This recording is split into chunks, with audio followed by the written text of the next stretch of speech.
So we're extremely careful when we're pouring the paint to try to get everything into the bucket, and we're aware of any little spills that are coming off of it. This is why every time we pour paint, we do it over a grassy area. If you're thinking about starting a pressure washing business, but you want to learn more about the equipment, mixing chemicals, how to clean every surface on a residential job site, property protection, and much more, check out the How to Wash course. It'll be the first link in the comment section and the description. We made a ton of mistakes in our first year doing parking lot striping, and in today's video, I want to share with you guys the 5 biggest mistakes that we made so that way you can avoid them in your business. And I'm going to save the biggest mistake for last because that's the one that almost ended up costing us $4,000. But we're giving away 2 MacBooks in March to a couple of Quote IQ Premium or Platinum subscribers. So if you need help keeping up with customers, sending estimates, invoices, and collecting payments, check out Quote IQ linked in the comment section and the description of this video. Also, if you want to see how I'm landing a lot of these parking lot striping jobs, check out the Local Domination course. In it, you're going to get my Facebook ad strategy as well as Aaron's web content strategy that's going to give you the blueprint for driving free leads into your business month after month. That'll be the first link in the comment section and the description. But the first mistake that we noticed pretty early on was paint clogs, and unfortunately,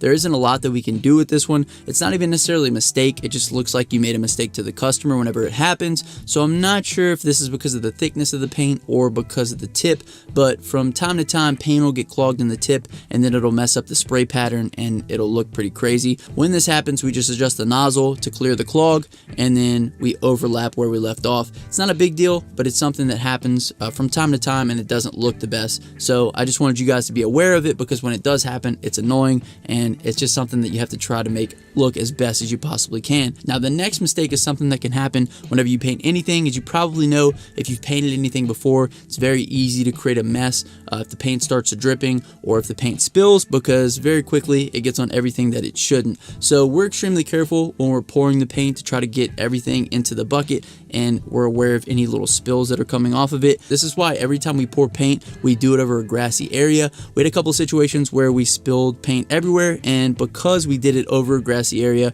it ended up being all right because grass grows and concrete shows. That's a little bit of a bar for you guys. Comment down below bar if you guys like that one. This next mistake has happened to us a couple times, but when it does happen, it makes you feel really dumb, and that is walking through wet lines. The worst time this has happened was on a night job that we did. One of the people that we work with walked right through a wet arrow, and you could see probably about 2 or 3 prints outside of the arrow of his foot.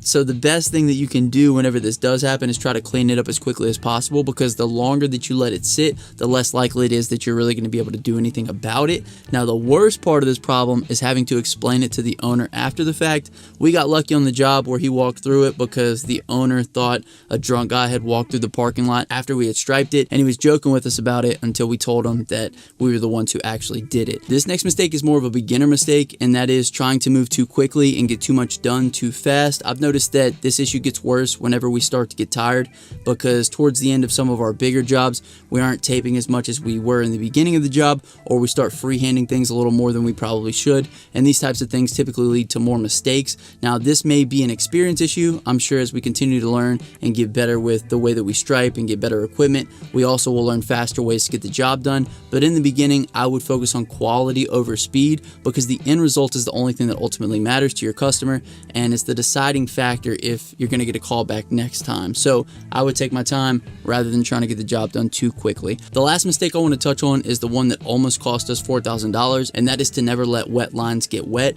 This will cause them to run and they're going to look terrible. And I know what you guys are probably thinking, duh, Justin, of course, we know this already. But when you're trying to fit jobs in and the weather isn't really cooperating with you, it's easy to try and squeeze it in and take a chance on whether or not it's going to rain. But believe me, it is not worth it, because if wet lines get wet, you have a big problem on your hands. So the word of the day on this one is going to be wet. If you made it this far in the video, comment down below wet and I'll hashtag your real one. My name is Justin. This is Forever Self-Employed, and until next time, hustle hard and get that money, baby. Peace.